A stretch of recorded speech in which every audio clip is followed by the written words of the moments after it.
Welcome to the Postcard Inspirations podcast. Walt Disney became interested in building a theme park early on, around 1950. After taking his family to a park he thought was an ideal vacation spot for children and their parents to enjoy each other's company and have fun together. He did the research, put the plan into action, and the rest is history. Here is the story of Walt Disney's theme parks located around the globe.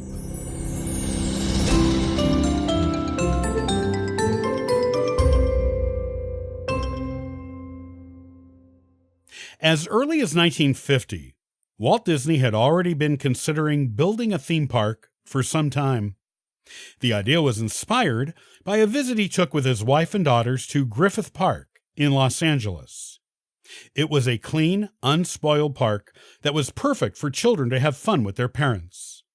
Walt envisioned a similar park of his own, with the Disney name on it. A later visit to the Tivoli Gardens in Copenhagen, Denmark, further inspired him. This park was also extremely clean and had a neat and easy-to-understand layout. He applied for and received a zoning permit from the town of Burbank, California in 1952. To build a theme park near the Disney studio. However, the site he was going to build on was actually too small for the park he designed.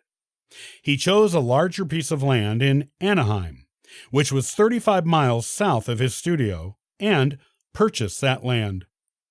Concerned that associating the theme park too closely with the studio may upset his investors, he formed the WED Enterprises Company, which is now known as the Walt Disney Imagineering. Walt used his own money to pay a group of designers and animators to work on his plans for the park. This group became known as the Imagineers. Once he obtained the necessary funding for the park, Walt invited some other important Disney shareholders to participate. Principal among them was American Broadcasting Paramount Theaters and Western Printing and Lithographing Company. In 1954, Walt sent his Imagineers to every amusement park in the nation to analyze them, taking note of what worked for them and what did not. He incorporated these findings into his designs for his own park. Construction on the park began in the summer of 1954, and the park, named Disneyland, opened in July 1955. The opening ceremony was broadcast on TV on ABC and was seen by 70 million viewers. The park had a series of different lands that were connected to each other, such as Fantasyland, Tomorrowland, Frontierland, Adventureland, and others, while its Main Street USA was a replica of Walt's childhood hometown of Marceline, Missouri. The Disneyland Railroad connected the lands for those who did not want to walk. A high wall went around the park to keep it out of view of the outside world and make it into an experience of truly being in a different land to guests. The park was a huge success, and Disneyland was receiving more than 20,000 visitors a day after being open for its first month. At the end of its first year of operation, it received a little over 3.5 million guests. With Disneyland being a huge success, Walt turned his attention to other parks. He made plans to build a ski resort in Mineral King, California, which was a glacial valley in the Sierra Nevada mountains. He hired ski experts to help him with these plans. Because the income from Disneyland was significant and was becoming a huge part of the overall revenues for the Disney studios, he looked at opening other parks too. Walt began making plans for a park similar to Disneyland that would be called Walt Disney World.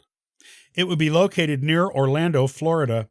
It would include the Magic Kingdom, which was basically a larger and fancier version of the Disneyland theme park. Golf courses and high-class resorts would also be a part of Walt Disney World. As a part of Walt Disney World, but as a separate yet attached park, Walt wanted to build a park called the Experimental Prototype Community of Tomorrow, or Epcot. Walt described his idea for Epcot as follows: an experimental prototype community of tomorrow that will take its cue from the new ideas and new technologies that are now emerging from the creative centers of American industry. It will be a community of tomorrow that will never be completed, but will always be introducing and testing and demonstrating new materials and systems. And Epcot will always be a showcase to the world for the ingenuity and imagination of American free enterprise. Walt worked on convincing businesses to invest in and sponsor Epcot. He spent most of 1966 doing this. He also re-involved himself in the production of the Disney Studios animated movies, which he had stepped away from for some time, and was instrumental in producing The Jungle Book, Winnie the Pooh and the Blustery Day, a cartoon short, and The Happiest Millionaire, a live-action musical movie.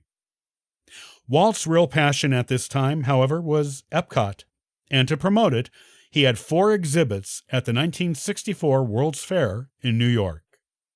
He received funding for these exhibits from some of his favored sponsors in the corporate world. As a tribute to UNICEF for the Pepsi Company, he created It's a Small World as a boat ride with animatronic dolls that represented children from around the world.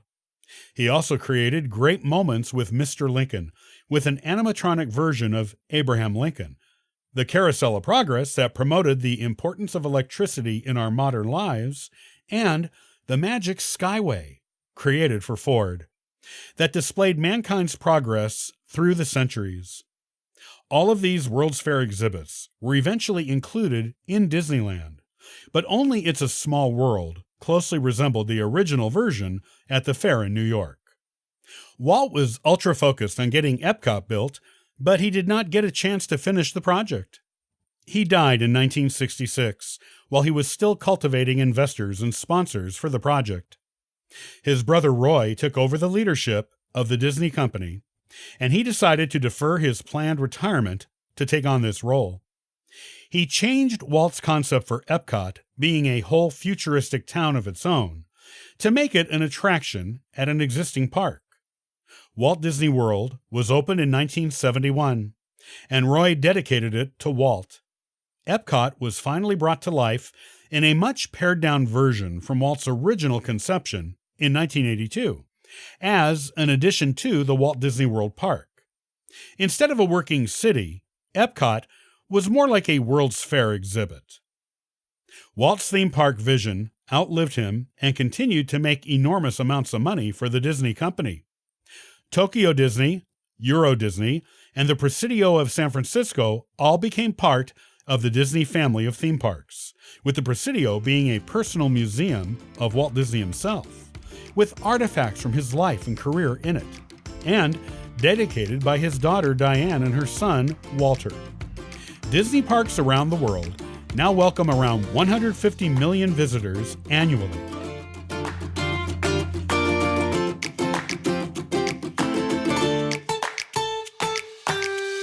I love collecting postcards as a way to inspire my adventures and to share memories with family and friends. Follow along at postcardinspirations.com. Now, go out there and have a wonderfully inspirational day.